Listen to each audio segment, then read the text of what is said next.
the catch-all would be desperation. I think there were very few opportunities left to turn back the clock, to halt this permanent march towards environmental chaos, poor work, people living in poverty, children living in poverty, children who will probably soon lose their aspirations, let alone lose the hope. And I just kind of, I was one of those people who joined the Labour Party and left the Labour Party with Corbyn, and I felt that elation. And then when it went, I thought, kind of, no, this is absolutely wrong. And I see, I turn around and I say, people say that the Corbyn inspired young people, and now I'm sure he absolutely did. I'm not a young person, but I think forget he inspired people across the decades, across the generations. So that was good. So then I've always been, so I come from a very strong trade union background, local campaigner, not necessarily party politics though. Stuff like getting allotments going and, campaigning to keep something in the community or get something in the community. That's my kind of background. And then I started to think, well, nobody's doing anything. We're not seeing anything. We're not seeing any pushback. Nobody's saying, let's try something different. From what I can gather from my friends that are still members of the Labour Party, you're not even allowed to say that anymore, let alone kind of, have those aspirations of doing it. So that brings me to, and then again, I think as well, I think one of the guiding tales for me is that my parents were Irish. So they brought, my grandparents were Irish, and they brought my parents to England in 1920-ish. And I only really knew one of my granddads because I'm the youngest of our family. And I always think that my granddad would look at me and say, you're 60-year-old, you've never experienced poverty in your life. You had, all my older brothers, I'm the youngest, but my older brothers had apprenticeships and things like that. I went to uni. I've never been hungry for a day in my life, once in my life. I've been a bit peckish because I stayed playing out, or I was at the pub and I came home absolutely starving, that sort of thing. I've never been hungry in my life. But my grandsons now, who are 4 and 5, 40% of their peers will experience poverty and regular hunger. And that's not progress. That just can't be progress. And then, somebody asked me recently, I did a pensioners Q&A thing, and they said, what's your most important policy? And I said, no idea, just because everything's interlinked. There's some broad ones that are important, but what would you pick first? I honestly don't know, because there's so much that lies under it. So I'd say the environment, but then what leads us to that? How do we get there? How do we, so we need good jobs. We need to get engineers to use those skills for sustainable things instead of for building mines and rigs and stuff like that.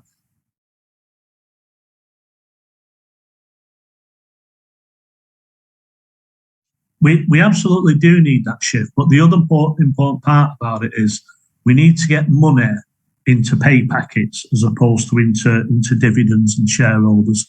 So there's a lot, the economic prosperity that comes from having people with expendable income. So they tend to have a better diet. The kids achieve better at school. They go on to have better occupations. They spend money in the community. So we need more people to work in theatres, mend cars, or whatever it is.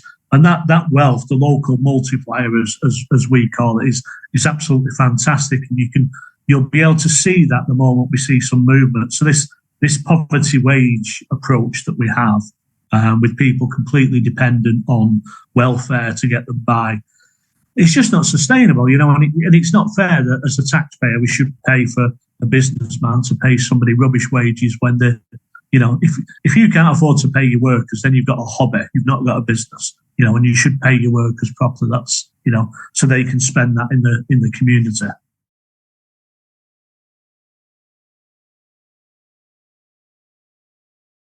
We had a Conservative MP, and just as the election was announced, he announced he was leaving the Conservative Party and joining the Labour Party, but not to stand as a candidate. We all think he was, he's got his eye on a diplomatic kind of role. We think that's where he's going. But even so, when he was our MP, he was known as Missing Mark or the Bolton Unicorn. And that tells you why, because he never interacted with the community. He never responded. He never answered inquiries from constituents. He never had. He was never invested in the community. So, he got in on a very marginal. I think it was about 300 votes that he got in. Now his replacement is a local councillor, and as a councillor, she's reasonably okay, but she's certainly not. I think she's been pushed into being an MP. She's not attended any of the hustings that we go into. I'm guessing she doesn't like that kind of public conversation, and perhaps she doesn't want people like me who will challenge her policies. The Labour ones, well, the Labour one was a blow-in, do they call them a blow-in or a drop-in or what they call somebody who's come to the constituency just for the purposes of standing. Now, she has been around for a couple of years, but again, kind of, she's that. She's a blank wall on which the Labour Party can project their views on it, and I've never heard a voice. I've never heard a voice, an independent thought. I've never heard a kind of have an opinion about something as strong. I think that's wrong, or I think that's right. The Lib Dems, I know nothing about the Lib Dems, but they're a bit of a rarity up here, in the northwest. They're not such a I think they are in most places. I don't think they're the policies of any of them. The Conservatives and Labour. It's hard to put a cigarette paper between them both. The Labour are the party of continuity. And we've got a Green as well. The Greens aren't really, I don't think they're that invested. He is a local councillor, he's the first Green councillor, but I don't think I don't think he necessarily knows the Green agenda. He doesn't show that when there are conversations going. Then we've got a Reform. Got a Reform standing. I don't know anything about him or they're more or less they're keeping their policies quite close. Even though I understand that Farage was in town last night, but we didn't get to see him.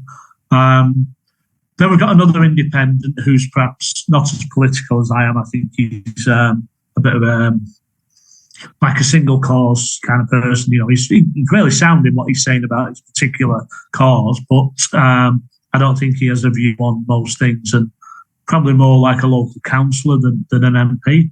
And who else is there? I think that's it. Oh, we have a Workers' Party as well. So the Workers' Party, we're in our constituency, probably a small part of the town of the constituency is very densely populated by Muslims, and they obviously are going for that vote. And good luck to you if you think that's we went to a brief a hosting recently, and a guy stood up and said, "Don't think just because you stand up and shout Free Palestine that you're doing the same thing that the Labour Party did. You're assuming that we are a block vote, and we are not a block vote.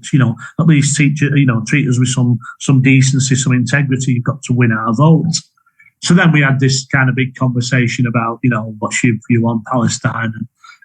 And so I started saying, well, in 1998 I did this, and in 2003 I did that. So all of a sudden that starts to unnerve them, because they can't just say Free Palestine and wave the flag. I mean I've done lots of I've done a lot of stuff around Palestine over the last 30 years, but I'm not solely relying on that as my vote winner. That's part of a range of policies and principles that I want to promote.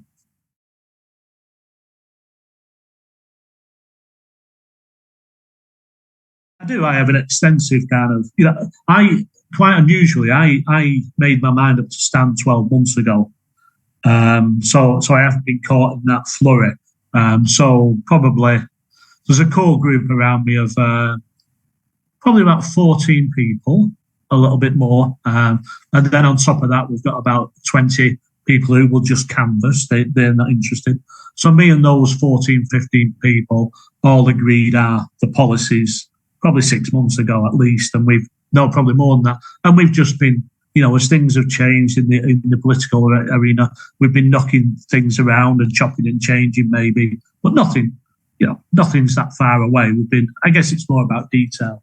One of the things I say to people is that as an independent, I'm free from that party control, and I'm free from big supporters, big backers. So if the Conservatives say, we want to do this and it's in the benefit of my community to do it, I'll support it. If they say we want to do that and it's not in the interest of my community, then I can object to that. And that's really quite appealing. That's a good message that we give to people that, I'm not going to oppose just for the sake of opposing, but somebody does need to stand up and say, what about this 2-child benefit cap? Somebody has to be, it's become an act of bravery to say, can we please not let children starve? And I don't accept, I think they should all be shouting this,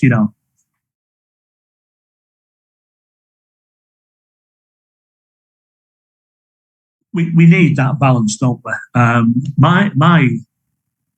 What I'll be looking for is the fact that because it's expected to be such a landslide, people will say, I don't need to bother to vote because it's going to be a landslide.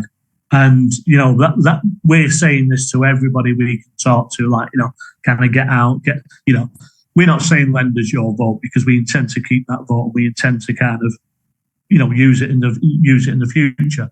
But I can't find a policy that I specifically agree with. I supported the 26-28 billion pound of environmental stuff. Yep, that was great, and I was ready to copy and paste that. We're not hearing any noise about, so we've heard this New Deal for workers, but there were some reservations about the New Deal for workers. They're not as clear. They're not, all these hope to do and things like that. So that would be kind of a criticism. The fact that they've not come out and said things like remove the 2-child benefit cap, things like we will raise money from taxes from those that can afford it most, whether it's through a wealth tax or some other means. Nobody's saying that. Nobody's talking about trying to get money into the working classes. They don't even talk about the working classes anymore. I had a conversation with one and I said, well, you say you're the party of the worker.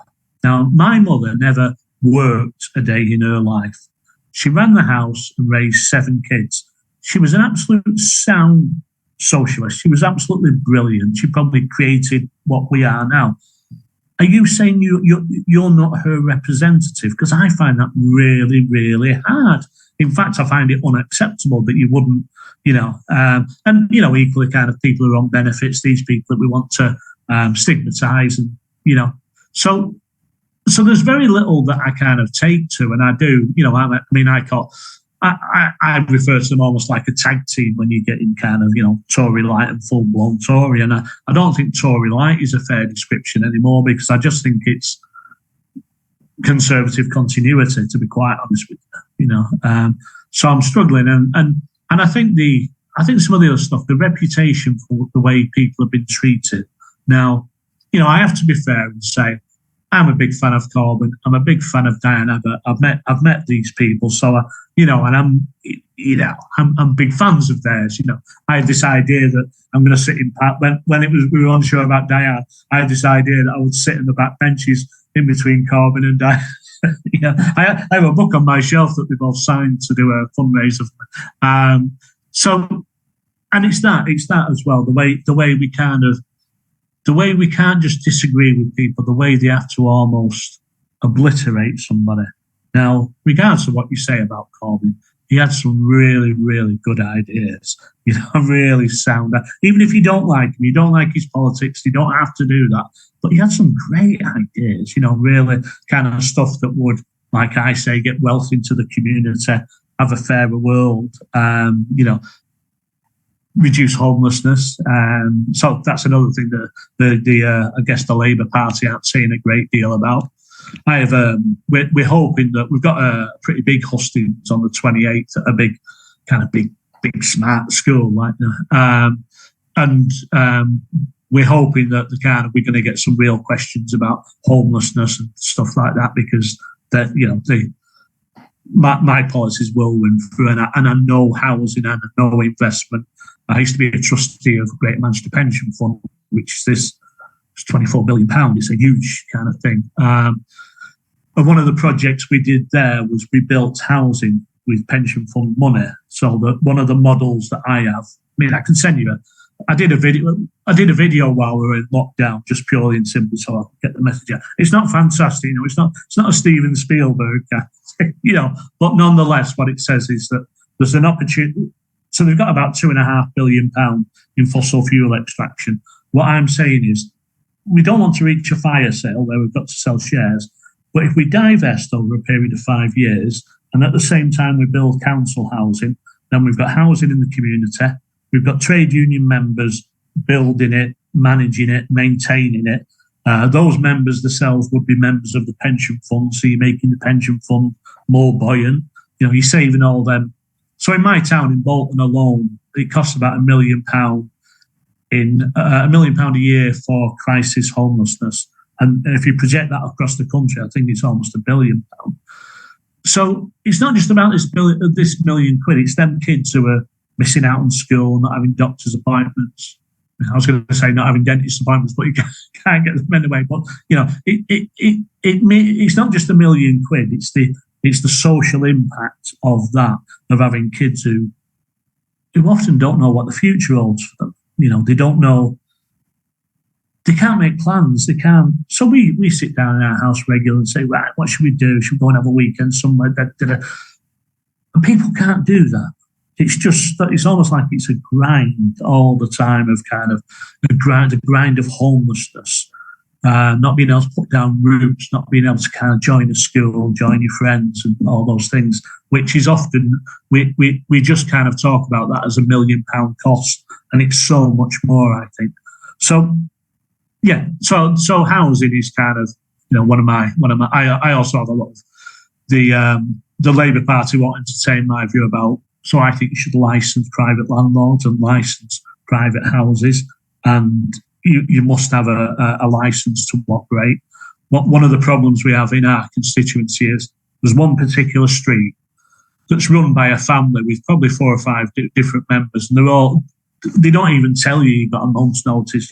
You go home and you find your bags are on the doorstep, and they're renowned for it. But you'd want the council to because the council have no options. The council are powerless to do anything about this. They just accept it, So that just creates another spiral, and then another family will move in there, and then a couple of months later, that other family will be treated exactly the same. And it's the social consequences of that. Whereas if the landlord had to have a license, and it was a robust mechanism, a bit like they use for taxis or something like that, maybe taxi drivers. And if the premises had to be licensed, then I think we'd go a long, long way to address some of the housing issues that we have.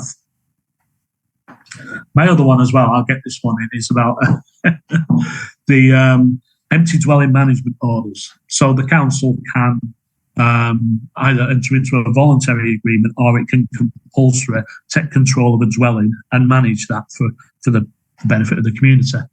Bolton, not just my constituency, so my constituency is 1 of 3, but the whole of Bolton have done 3 empty dwelling management orders. Kent have allocated £150 million to empty dwelling management orders. So, somebody's not doing what. So if they're scared of using the reserves, and I couldn't understand the apprehension about that. But, if you've got this £1 million cost, if you can remove the majority of that by empty dwelling management orders, and then all them social costs and consequences of kids that are being moved around all the time, it must be worth investing a few £1 million at least. So that will be one of my challenges when we're doing a hosting that's about housing. Those will be my challenges that I'll make about, there are other options. It's the Labour Party have made choices. They've made choices about, going back to the 2-child cap, they've made a choice that their fiscal policies. And I'm saying, well, hold on a minute. That's a bit like saying, we're not having out to eat because I've decided to have a patio. Surely your fiscal policy should deliver the things that you need the most. And, these parameters that we've set are purely artificial. There's no reason why we can't. So after the, Second World War, house building, that was done on bonds, government issued bonds. Everybody loves bonds, especially government ones, because governments can raise taxes and never go bust. Why aren't people talking about this? Why are we going to pay an organisation who will have a cut of profit to do the NHS or wherever it is? So, yeah. So I've seen a lot of that. I managed quite a few PFI. Do you know PFI? The dreaded PFI? Private. Yeah. So I managed a few of those contracts. And if you want to see waste, then look at a PFI. Look at a PFI contract. And that's the same principle. We pay the private sector a fortune. Well, why don't we just take out bonds, get the money, and then build the school ourselves and pay 4% on the bond instead of a PFI, a guaranteed profit of about 8% an annum.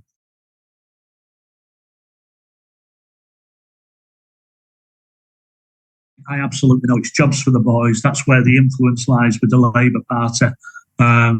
The party of business is that what we call this week? So they're now the party of business. And if you have their ear, and they're receptive to it, we shouldn't pretend that these people are being manipulated by high-powered, slick operator business people. They're receptive to this. They've gone out to meet these organisations, and I imagine they see that as a mechanism for shoring themselves up. So, we talk about it's bad that we've got a two-party system. We've not really got a two-party system, have we? We've got a two-shade system, for want of. But certainly, the moment Starmer talked about introducing private money into this, I immediately am saying that's going to be a PFI. It's going to be dressed a little bit differently. We'll fuzzy the edges of it, but it will still be a PFI, and it will still involve us owing money to the private sector for the next generation. So this is entrenching. It's entrenching austerity. It's entrenching poverty.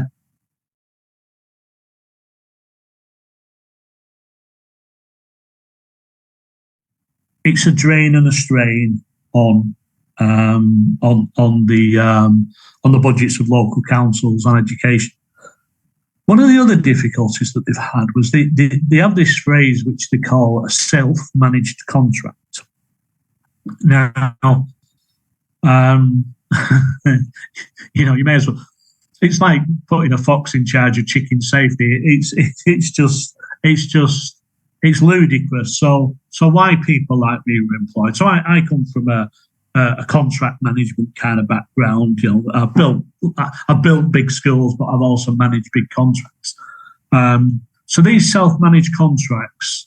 So you've got this baked in 8%. So they can make 8% every year.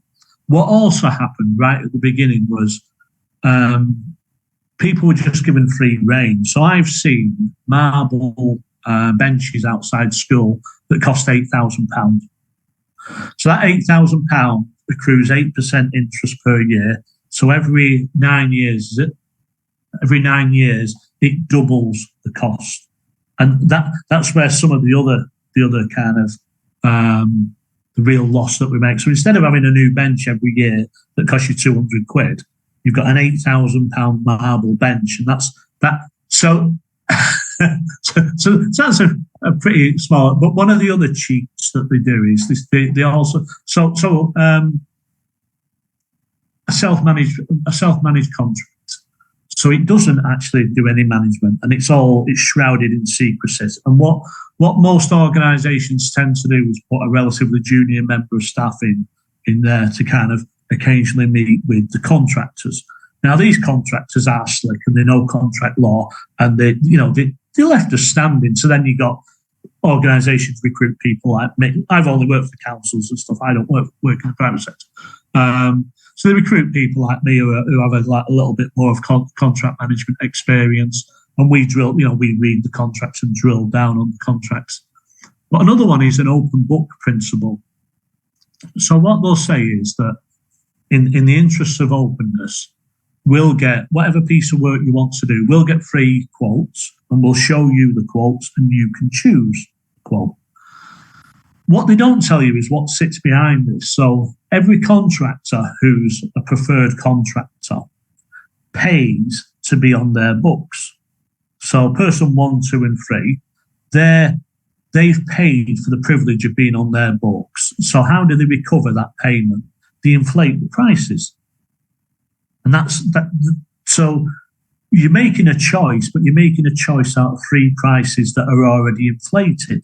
It's not like you could go to the Yellow Pages or go on the high street. Now, we did an exercise. It wasn't a PFI, but it was a facility management contract. I worked for probation. I was one of the head of estates. And what they did the same thing, this kind of open book process. And I said, well, all right. So we ran this project where I just went to a supplier. Well, one of the team just went to a supplier and got quotes. And on average, we were at least 40% below the kind of open book. So that's another mechanism where they actually shack you. Another one is that they never perform. They never perform properly because there's nobody there to manage them. So a good example is around cleaning.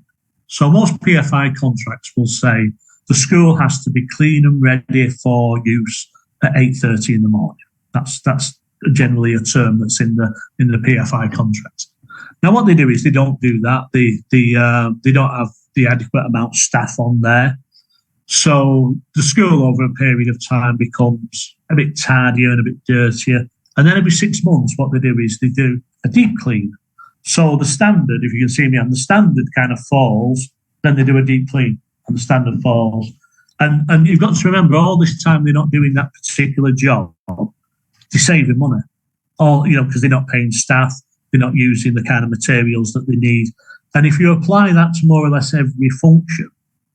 Now, another con, and this is the one that irritates me probably more than anything. Children who are on free school meals, they get, it's all this thumbprint kind of, you push your thumb on the thing now. So they get, I think it's about £3. So you get £3 a day credited to your account. Then, for some unknown reason, the queues in these canteens are massive. So what happens? The kids can't be bothered queuing up, or even if they can be bothered queuing up, they'll buy a sandwich that's £2.40. Now, they don't get the 60p back. They can't carry the 60p through till tomorrow. It's just, so that means that 60p is absolute profit. The contractor has done nothing at all to earn that 60p. Now, my argument was always that, and we achieved this as a small part, but what I said was that they should be allowed to carry that money over to the next day so they can have, I don't eat meat, but I was saying, I don't care if they have a bacon butter. Just allow the kids to do that. And, they agree with you for a while, and then they just, as soon as you look the other way, it doesn't happen. But these are all the less obvious ways of doing it. And if you think, schools are relatively small there. If you look at the big Ministry of Defence, the big housing projects and stuff like that, I'm not too sure about the newest warships, but there was certainly a warship or maybe a submarine. I'm not too sure. But if you think of the kind of cost of those things are billions of pounds, whereas a school's probably 30 or 40 million quid or something, And so if you scale it up that much in a hospital as well, hospitals, you scale all them up. And of course, they're not dragging to the hospital near me. It's not a PFI. But the other trick is, of course, that they 2P transfer all the staff from NHS terms and conditions, and then they freeze. So 2P transfer, they get the terms and conditions retained, not the pension, but they get the terms and conditions. But then they're frozen. They don't grow in line with the NHS, and the NHS hasn't been growing that fast. But these are just stagnant, and that's another way to save lots of money.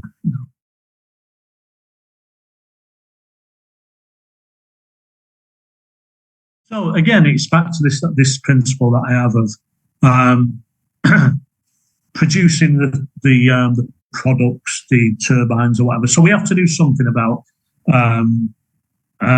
planning consents and controls, particularly of onshore wind, is my opinion. I don't understand why people have a beef with it, but people do. But the easiest wind turbines to maintain and the easiest energy to distribute will come from onshore wind, just purely and simply because it's easy to get to. So those engineers that are currently working out in the North Sea or places like that, this is why the trade union movement talk about a just transition. I'm really good at just transition as well. I've done some TUC stuff about the kind of how we manage a just transition. So I think there are other opportunities as well where we look at mass transport and things like that. So we need to kind of, everything I say, I think you probably should assume that I'm talking in public ownership, that under absolutely everything. If those, I saw the line about the kind of private sector are more creative, more capable than us. Well, if that's the case, then by all means, let's bring those skills on board. But it doesn't mean, it doesn't mean we should outsource something to them. It means we can kind of bring those experts in. So the way we generate power is vitally important. If you look around Bolton, we know exactly where the poorest accommodation is, and it's usually occupied by the poorest people. So if you can subsidise an air source heat pump, that's a great idea. But if you can't afford the £6,000, which is your part of it, it's pointless. What we need to do is there needs to be a mass programme of insulation. And there are some hiccups with that because, obviously people will probably say, well, that's a private landlord. A private landlord will refuse to develop their property because what do they care if it costs you a fortune to heat it? They just don't care. But this is where the licensing comes in. So you'd have EPC 3 at C, is it? So you demand that of all accommodation. So that's another way I'd start to work on and that generates some wealth into the economy. But then on bigger projects, I think we have to kind of be really serious about distribution, really serious about the ownership of distribution. I'm not a massive fan of windfall tax and wealth tax because a wealth tax, I think rich people will get tax smart. There are organisations out there all the time.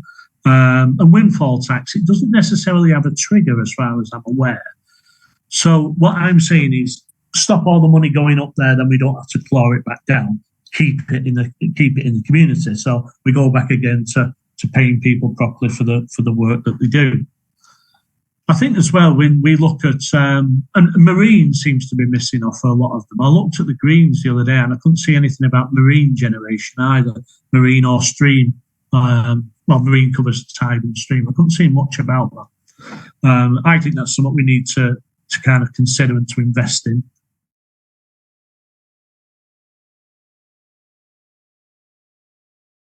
I think, first of all, we have to stop this belief that we can do this by negotiation with capitalists.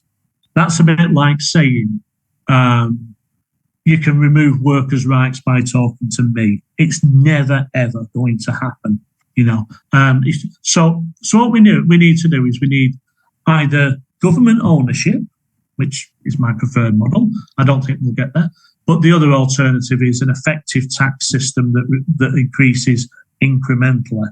But before all that, I think, with the big petrochemical companies, I think we just need to stop the subsidies. The amounts of subsidies are absolutely colossal. So, not let alone are they, this is all made to serve their purpose. So stop the subsidies, and we need to have an effective tax mechanism that stops them taking so much money out of the community. Now, again, as I said, my preference would be to have public ownership around that, and we could effectively own things. I think Unite have done some work around owning water companies and stuff like that. But I think even some people say just take it and it's tough luck. I think you'd be tied up with the international courts and stuff for far too. Well, I think it's a great idea. I don't think realistically you could do it. So I think we have to find another way, and the way to do that, I would say, is with a progressive and aggressive taxation system, so that money isn't just being, going elsewhere. It would stay in the community.